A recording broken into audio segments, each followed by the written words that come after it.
Hello guys, welcome to Free Education. यो हाम्रो Flutter tutorial for beginners in Nepali को 6th video हो। र यो भन्दा अगाडिको भिडियोमा चाहिँ हामीले फ्ल्याट बटन र रेज बटनको बारेमा हेरेका थियौं र आज चाहिँ हामी अब आइकन बटन र मटेरियल बटनको बारेमा हेर्ने छौं। र अब सुरु गरौँ है त आइकन बटन र मटेरियल बटन। र सुरुमा चाहिँ म के गर्छु भने यो रेज बटन जुन हाम्रो अगाडिकै प्रोग्राममा थियो त्यसलाई म डिलिट गर्छु। सो त्यसलाई डिलिट गरिसकेपछि अब मैले आइकन बटन युज गर्नुपर्ने हुन्छ। जस्तो अब हामीले अरु बटन जसरी युज गरेका थियौं आइकन बटनलाई पनि त्यसरी नै युज गर्न सकिन्छ। सो म यहाँ चाहिँ लेख्छु आइकन बटन यसरी लेख्छु। र अब यहाँ मैले के गर्छु त भन्दाखेरि यसको अरु बटनको जस्तै यसको पनि के प्रपर्टी हुन्छ त भन्दाखेरि यसको पनि अनप्रेस्ड भन्ने प्रपर्टी हुन्छ। यो चाहिँ हामीले युज गर्नै पर्छ। यो युज गरेन भने हाम्रो एरर आउँछ। सो यसमा पनि अनप्रेस्ड भन्ने हुन्छ। र मैले एउटा एम्प्टी फंक्सन दिए किनभने अहिले हामीले कुनै पनि एक्टिभिटी अथवा कुनै पनि टास्क चाहिँ यो बटन क्लिक गरिसकेपछि नगर्ने बनाएका छौं। सो मैले यसलाई अहिले एम्प्टी फंक्सन दिए। अब त्यसपछि अनप्रेस्ड प्रपर्टी भइसकेपछि यो एउटा आइकन बटन हो। आइकन बटन हुनेबित्तिकै यसको आइकन त कम्पल्सरी हुन्छ। सो मैले आइकन लेखे। अब यो आइकन लेखिसकेपछि आइकन कुन दिने त भनेर मैले लेख्नु पर्ने हुन्छ। सो आइकन लेख्छु यसरी। र आइकन भन्ने फंक्सन भित्र मैले पास गर्ने प्यारामिटर्स भनेको चाहिँ आइकन्स डट अब कुन मैले युज गर्ने हो त कुन आइकनलाई युज गर्ने हो। यहाँ विभिन्न अप्सन्सहरु हामीले देख्न सक्छौं र हामीले अब हाम्रो रिक्वायरमेन्ट कुन अप्सनको हो भनेर त्यो हेर्न सक्छौं। हामीलाई जुन चाहियो त्यही हामीले गर्न सक्छौं र हामीले गुगलमा पनि सर्च गर्न सक्छौं चाहिँ फ्लटरको मटेरियल आइकन्सहरु के छ भनेर। अहिले चाहिँ म एड फोटो भन्ने युज गर्दै छु। एड अ फोटो भन्ने मैले युज गर्दै छु र यसलाई मैले अब सेभ गरे। यसलाई मैले सेभ गरिसकेपछि तपाईले एकचोटी यसलाई रन चाहिँ गरेको हुनु पर्यो है। मैले चाहिँ के एजुम गरेको छु भने तपाईहरुले प्रोग्रामलाई रन गरिरहनु भएको छ अथवा यो एन्ड्रोइड स्टुडियोमा युज गरेर तपाईले एन्ड्रोइड इमुलेटर चाहिँ खोल्नु भएको छ भन्ने मैले एजुम गरेको छु। र त्यो कसरी गर्ने भनेर मैले ट्युटोरियल 2 मा सिकाएको छु, त्यहाँ गएर हेर्न सक्नुहुन्छ है त। र मेरो यो एन्ड्रोइडको यो भयो र यहाँ के आयो एउटा बटन आयो। यसरी यहाँ देख्न सकिन्छ जसको आइकन चाहिँ के छ त एड अ फोटो। जस्तो मैले अर्को आइकन पनि युज गर्न सक्छु जसको नाम मैले लके जुम भनेर दिन सक्छु डट अनि के छ त मसँग भन्दाखेरि जुम इन भन्ने छ अरे। ल सेभ गरे र हेरे भने यहाँ अब जुमको एउटा अप्सन देखिराखेको छु। सो अब यसलाई म अहिले चाहिँ के गर्छु भने एड अ फोटो नै गर्छु। एड अ फोटो भन्ने मैले एउटा आइकन युज गरे। ओके यसलाई सेभ गरे। यहाँ हेर्छु म मेरो एउटा फोटो आयो। अब यति गरे। अब यति गरिसकेपछि मेरो यो आइकनको साइज त मलाई नपुग्न पनि सक्छ। मलाई यो भन्दा ठुलो पनि चाहिन सक्छ, यो भन्दा सानो पनि चाहिन सक्छ। सो आइकनको साइज कसरी चेन्ज गर्ने त भन्दाखेरि आइकन साइज गर्छु र मेरो साइज दिन्छु। जस्तो मैले 50.0 गरे र सेभ गरे। त्यसपछि यहाँ हेरे पनि अलिकति ठुलो भयो।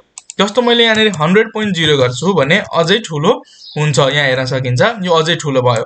सो यसरी हामीले गर्न चाहिँ सक्छौं। अब यहाँ मैले क्लिक गर्दाखेरि एउटा कलर चेन्ज भयो जस्तो देखिन्छ।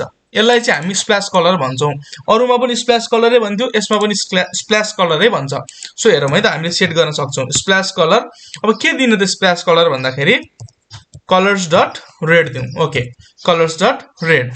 यसलाई अब मैले सेभ गरे र यहाँ हेरेर भने के आउँछ त यसरी रेड आइराको छ क्लिक गर्दाखेरि। अब त्यस्तै मैले यो आइकनको बाइ डिफल्ट कलर पनि राख्न सक्छु। जस्तो यो आइकन जुन छ हाम्रो यसकै पनि कलर राख्न चाहिँ सकिन्छ।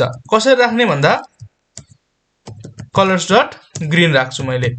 Okay colours dot green. यसलाई सेभ गरे र यहाँ मैले हेर्न सक्छु यो ग्रीनमा आएको छ। यसलाई क्लिक गर्छु रेड हुन्छ। सो यसरी मैले यसको के गर्न सक्छु त प्रपर्टिजहरु सेट गर्न सक्छु।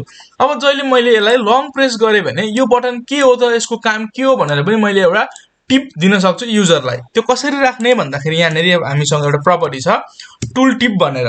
र टुल टिपमा चाहिँ हामीले के दिन्छौं भने टेक्स्ट दिन सक्छौं। जस्तो हाम्रो यो मटेरियल एपको टाइटल जस्तै यसलाई हामीले टेक्स्ट विजेट युज गर्नु पर्दैन। यो पनि एउटा एक्सेप्सन हो। सो एड अ फोटो भनेर म यसरी दिन सक्छु डाइरेक्ट टेक्स्टलाई।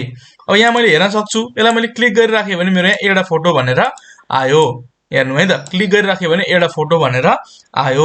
यो हाम्रो चाहिँ टुल टिप भयो। यो चाहिँ हाम्रो आइकन बटनका केही एउटा बेसिक प्रपर्टिजहरु भयो। अरु प्रपर्टिजहरु पनि छन्। जस्तो हामीले यहाँ होभर गर्यो भने देख्न सक्छौं यहाँ के छ अटो फोकस छ अनि माउस कर्सर छ, हाइलाइट कलर छ, विभिन्न प्रपर्टिजहरु छन्। हामीले पछि जहाँ चाहिन्छ त्यही युज गर्ने। अहिले चाहिँ हामीले बेसिक प्रपर्टिजहरु चाहिँ यो आइकन बटनको यो युज गर्न सक्छौं। यो बेसिक आइकन बटन भयो हाम्रो। सो अब यो आइकन बटन पछि चाहिँ हामीले अब मटेरियल बटनको बारेमा हेर्दै छौं। सो मैले आइकन बटनको कोडलाई रिमुभ गरिसकेको छु र यो चाइल्डमा अब हामीले मटेरियल बटन युज गर्छौं। सो मटेरियल बटन युज गर्नको लागि सिम्पल हामीले मटेरियल बटन लेख्नु पर्ने हुन्छ र यति गरिसकेपछि भयो।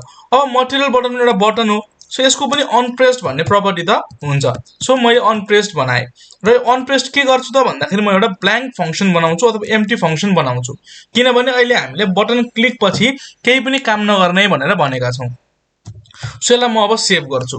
यसलाई सेभ गरिसकेर म एन्ड्रोइडमा हेर्छु, यहाँनिर केही पनि देखिएन, किनभने हामीले बटनको केही प्रपर्टीहरू सेट गरेका छैनौँ। सो म एउटा यसको यो मटेरियल बटन एउटा विजेट हो र यसको भित्र पनि अर्को विजेट हाल्दैछु, टेक्स्ट विजेट। सो मैले फेरि चाइल्ड युज गर्छु।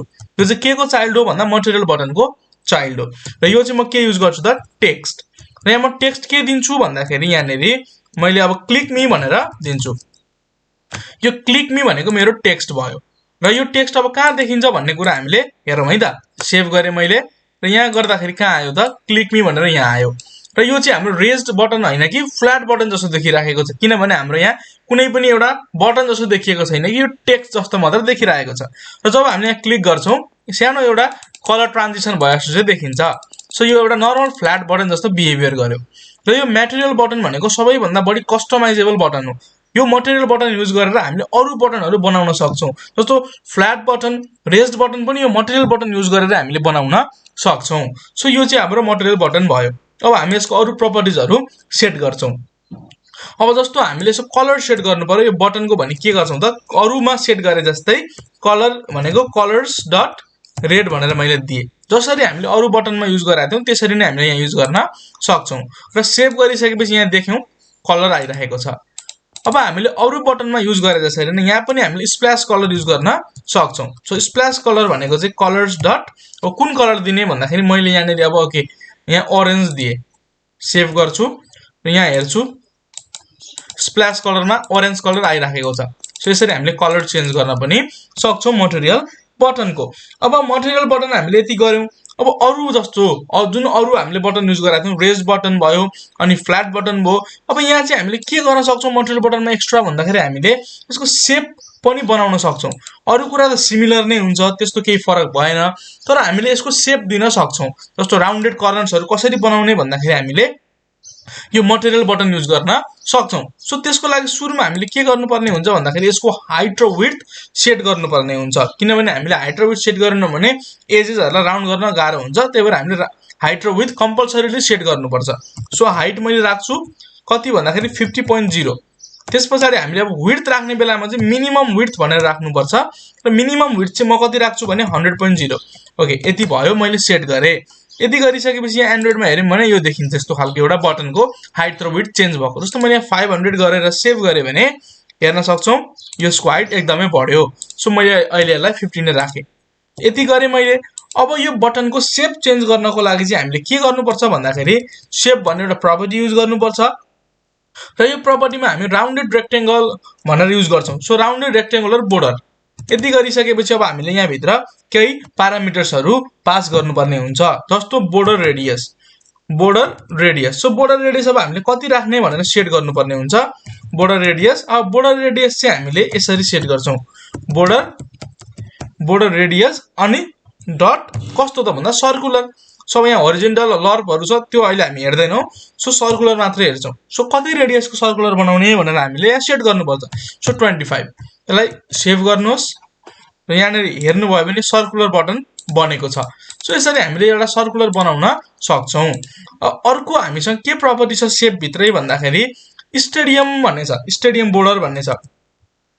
स्टेडियम अनि बोर्डर यसले कुनै पनि प्यारामिटर्सहरू लिँदैन अथवा कुनै आर्गुमेन्टहरू लिँदैन। यसलाई मैले सेभ गर्छु र सेभ गरेँ भने यहाँ हेरौँ अब सेम जस्तो थियो त्यस्तै आइरहेको छ। यसले चाहिँ यसको इन्डलाई ट्याक्कै सर्कुलर बन्ने गरी इक्वल सिमेट्रिकली सर्कुलर बनाइदिन्छ दुईटा इन्डहरूलाई स्टेडियम बोर्डरले। त्यस्तै अब हामीलाई चाहिँ यसमा आउटलाइनहरू बनाउनु पर्यो, जस्तो यो बोर्डर यो सर्कुलर नबनाउने तर आउटलाइनहरू ड्र गर्नु पर्यो भने हामीले कसरी गर्न सक्छौँ भन्दाखेरि यहाँ चाहिँ हामीले आउटलाइन अनि इनपुट बोर्डर भनेर हामीले युज गर्छौँ। सो आउटलाइन इनपुट बोर्डर यसरी गर्न सक्छौँ र यसलाई हामीले एम्प्टी फङ्सन हो, यसले पनि केही लिँदैन। यसलाई मैले सेभ गर्छु। यसलाई सेभ गऱ्यो भने बाई डिफल्ट एउटा स्ट्रोक जस्तो कालो जस्तो हामी देख्न सक्छौँ, यो डिफल्ट हो यो। अब हामीले यसलाई पनि चेन्ज गर्नु पर्यो, यसलाई पनि कस्टमाइज गर्नु पर्यो, जस्तो यो बोर्डरको विड्थ बढाउनु पर्यो, बोर्डरको कलर चेन्ज गर्नु पर्यो भने चाहिँ हामीले के गर्छौँ भन्दाखेरि यहाँनिर एउटा हामीसँग अप्सन छ बोर्डर डट अनि अब कसरी गर्ने त अब फ्रम बोथ साइड गर्ने कि सिमेट्रिक गर्ने के गर्ने भनेर हामीले अरू पनि प्रपर्टी सेट गर्न सक्छौँ तर अहिले हामी चाहिँ अल गर्दैछौँ यसले चारैतिर बोर्डर ड्र गरिदिन्छ र यसको प्रपर्टी भनेको के हो त कलर कलरमा चाहिँ हेलो कलर्स डट कुन कलरको बोर्डर लाउने भन्दाखेरि मैले ग्रीन लगाएँ ओके ग्रीन लगाएँ र यसको विड्थ कत्रो विड्थको बनाउने भनेर पनि सेट गर्न सक्छु जस्तो 5.0 यति गरेर मैले यसलाई सेभ गरेँ र यहाँनिर हेरौँ है त यसरी ग्रीन बोर्डर आयो र मैले यहाँ विड्थलाई चेन्ज गर्न सक्छु जस्तो मैले 15 बनाइदिएँ भने कस्तो हुन्छ हेरौँ है त सो यसरी हामीले बोर्डरहरू पनि सेट गर्न सक्छौँ यो भयो मटेरियल आइकनको केही प्रपर्टिजहरू यो मटेरियल आइकनलाई कसरी युज गर्ने भन्ने हामीले बेसिक कुराहरू हेर्यौँ र योभन्दा अझै बढी प्रपर्टिजहरू छन् यति मात्रै होइन प्रपर्टिजहरू तर हामी अरू प्रपर्टिजहरूलाई अझै फर्दर डिस्कस चाहिँ अरू प्रोग्रामहरू बनाउँदाखेरि गर्नेछौँ जहाँ चाहिन्छ त्यहीँ गर्नेछौँ तर बेसिक एउटा इन्ट्युसन चाहिँ हामीले अब यो मटेरियल बटन कस्तो हुन्छ आइकन बटन कस्तो हुन्छ भन्ने कुराहरू हेर्यौँ सो अहिलेको लागि हामीले यति नै गर्नेछौँ यदि तपाईँलाई यो भिडियो मन पर्यो भने भिडियोलाई लाइक गरिदिनुहोस् यदि भिडियो सम्बन्धी कुनै पनि क्वेसन्स छ हामीलाई कुनै पनि सजेसन दिन चाहनुहुन्छ भने तल कमेन्टमा गएर गर्न सक्नुहुनेछ र यदि तपाईँले हाम्रो च्यानलबाट यस्तै यस्तै भिडियोहरू हेर्न चाहनुहुन्छ र आफ्नो प्रोग्रामिङ स्किललाई इन्हान्स गर्न चाहनुहुन्छ भने च्यानललाई सब्स्क्राइब गरी छेउमै रहेको नोटिफिकेसन बेल आइकनलाई पनि क्लिक गरिदिनु होला थ्यांक यू